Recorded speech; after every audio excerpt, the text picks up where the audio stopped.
Hey Globey, today we're going to talk about the planet Mars. One day NASA hopes to send astronauts to Mars, so it's really important that we learn as much as we can about the red planet. Its nickname is the Red Planet because that's exactly what it looks like, red. Mars is not the closest planet to Earth. It is still more than 56 million kilometers away even when it's closest to us. Mars is only about half the size of our planet, but it has lots of large craters on its surface like our moon does. It also has volcanoes and deserts and polar regions like Earth. Mars even has seasons. NASA has been researching Mars for a long time. In 1964, NASA sent the Mariner 4 satellite to Mars. It flew by the planet and gathered information. Then in 1974, NASA sent two different landers to Mars that were part of the Viking program. Both of these landers made it to the surface of Mars and sent important information back to NASA scientists on Earth. The most recent mission to Mars was NASA's Phoenix Mars lander. The Phoenix mission was launched on August 4, 2007 and arrived at the North Pole region of Mars on May 25, 2008. Wow! The lander took almost 10 months to get to Mars. It really is a long way to our closest neighbor in space. Phoenix has a robotic arm that can dig into the surface of the planet. And you know what they found just below the surface? Water ice. That was very exciting for the scientists to discover. One of NASA's proposed missions to Mars is the ARES program. ARES is an acronym. It stands for Aerial Regional Scale Environmental Surveyor of Mars. Ares is also the name of the Greek god of war. The name Mars is named after the Roman god of war.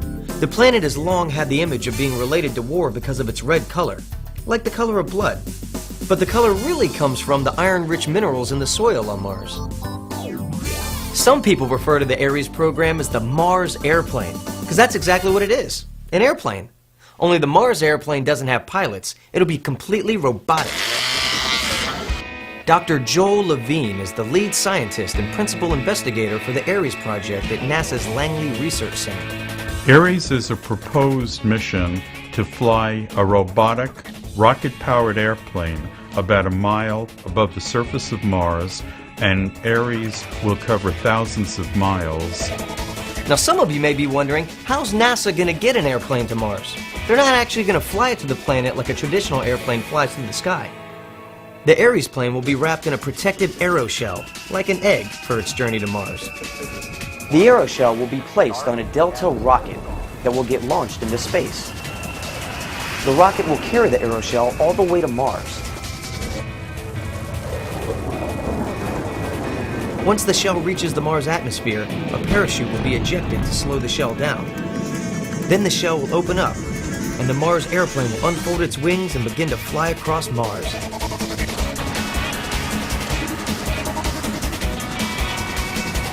Pretty cool, huh?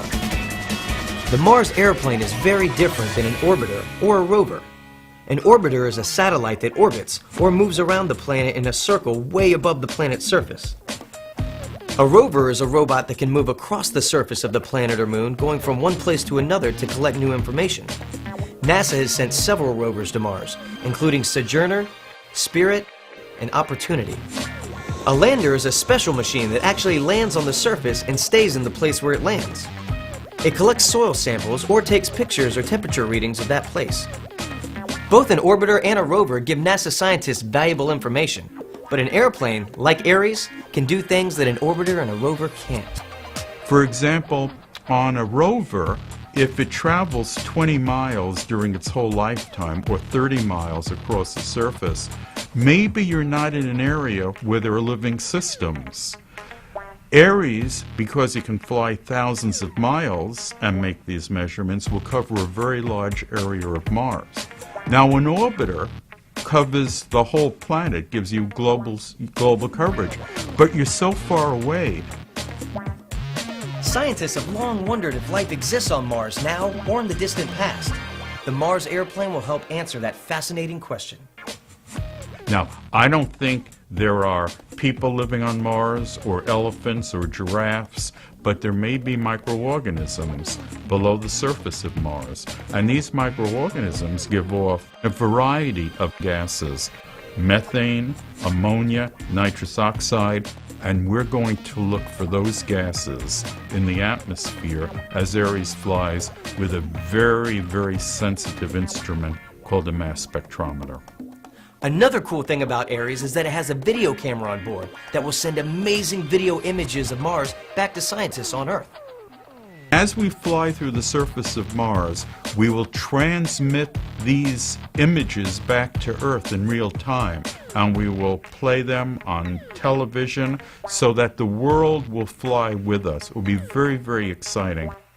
Wow, Globey, ARES is an amazing airplane that's going to help our scientists learn a lot more about Mars for our astronauts' eventual journey to the Red Planet. I think it's going to be so cool for the airplane's wings to unfold and begin soaring across the surface of Mars.